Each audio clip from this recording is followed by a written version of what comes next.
अस्सलाम वालेकुम दोस्तों उम्मीद करता हूँ कि आप लोग सभी खैरियत से होंगे।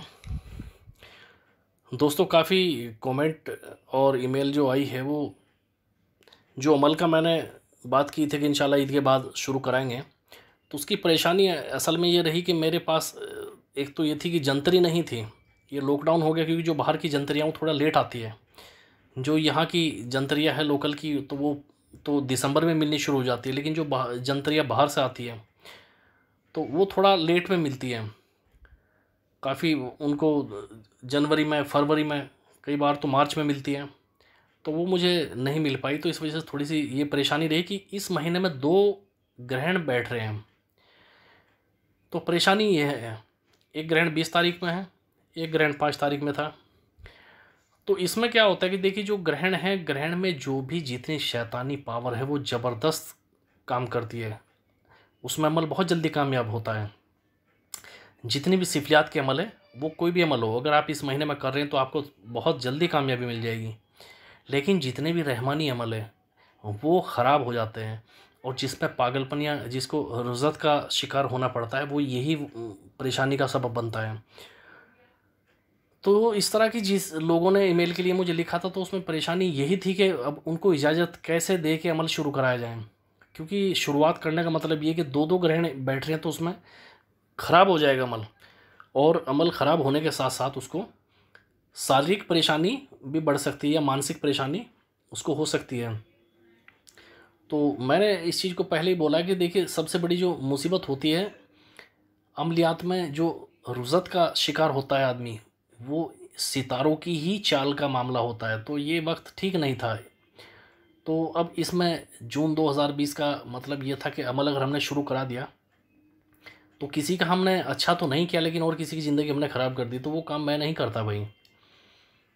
तो इसीलिए मैंने अमल नहीं भेजे, क्योंकि कुछ लोग ऐसे कि उनको अगर मैं भेज भी देता तो उनको जल्दबाजी इतनी रहती कि वो शुरू कर देते हैं, उनको इजाज़त भी चाहना है तो वो शुरू कर देते हैं। आगे परेशानी बनती, परिवार पे परेशानी बनती, तो उससे फिर फ़ायदा क्या है।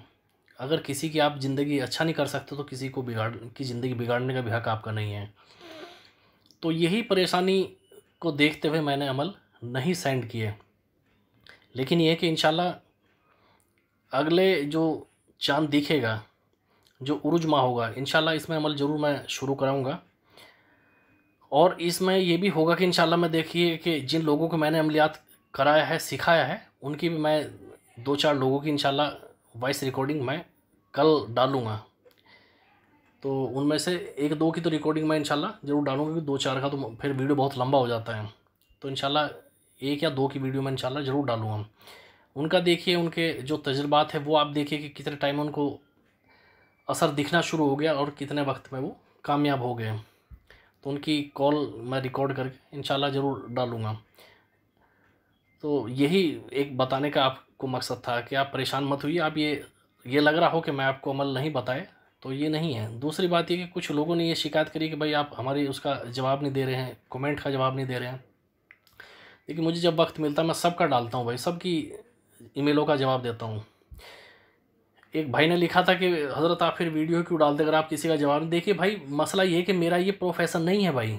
अगर मुझे सबके जवाब ही देने और मैं सबका यही मुझे काम करना है तो फिर मैं पूरा दिन इसी में लगाऊंगा। मेरे पास कोई इस तरह की टीम नहीं है। जो ये धंधा करते हैं, जो ये बिजनेस करते हैं कि सुबह से शाम तक 10 के सामने झूठ बोल के पैसा कमाते हैं, वो 1-2 लोग रखते हैं, वो जवाब देते रहते हैं आप लोगों को। मेरे पास कोई टीम वीम नहीं है, ना मैं इससे कमाता हूँ ना मुझे इससे मतलब है। आपकी नॉलेज के लिए मैं करता हूँ। अगर मुझे इसी को प्रोफेशन बनाना है, मुझे इसी से कमा के खाना है, तो फिर तो मैं हर वक्त रात दिन इसी पर रहूँगा। तो भाई ये मेरा प्रोफेशन नहीं है। बात ये है, मुझे जब वक्त मिलता है इंशाल्लाह मैं सबके, ऐसा कोई नहीं है जिसका मैं जवाब नहीं देता, मैं सबको जवाब देता हूँ।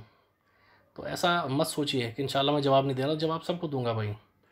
दूसरी बात ये कि देखिए जो उस्ताद होता है, जो शागिर्द बना के देखिए जिनको अमलियात सिखाते हैं, तो फिर ऐसा नहीं उसके ऊपर मेहनत होती है, ये नहीं है। अब शागिर्द जितने भी, अब बहुत ऐसे लोग हैं जो लिखते हैं कि हमें शागिर्द बना लीजिए, तो भाई मैं किसी की ज़िंदगी बर्बाद नहीं करना चाहता, क्योंकि शागिर्द बनाने का मतलब ये है कि उसको फिर संवारना आपका काम है। वो ये समझ लीजिए कि अब एक आपके हाथ में एक मूरत है, ये समझ लीजिए कि ऐसा हो जैसे जन्मा हुआ बच्चा है, अब आगे उसको तैयार करना है, उसको सिखाना है, अमलियात कराना है। तो फिर एक उस्ताद का भी बहुत बड़ा उसमें रोल होता है सिखाने में। ये नहीं कि आपने बोला कि जी मैं आपके शागिर्द होना चाहता हूँ, मैंने बोल दिया कि ठीक है आप मेरे शागिर्द बन जाइए भाई, लेकिन आप क्या कर रहे, कहाँ भटक रहे, क्या आपके घर में रोजी रोटी है या नहीं है, आप क्या कर रहे, उसका उससे मतलब नहीं है। आप कहीं भी जाइए, उन्हें कोई मतलब नहीं। तो ये तरीका नहीं होता, ये तो ज़िंदगी बर्बाद कर रहे हो आप। ये झूठ बोल के आप उनको बैत कर रहे हैं, तो ये बैत नहीं होती भाई। जब किसी को आपने बैत किया है, शागिर्द बनाए, तो फिर अब आपका फ़र्ज़ है कि उसको निखारिए, उसके ऊपर मेहनत करिए। तो भाई सबसे बड़ी बात ये होती है।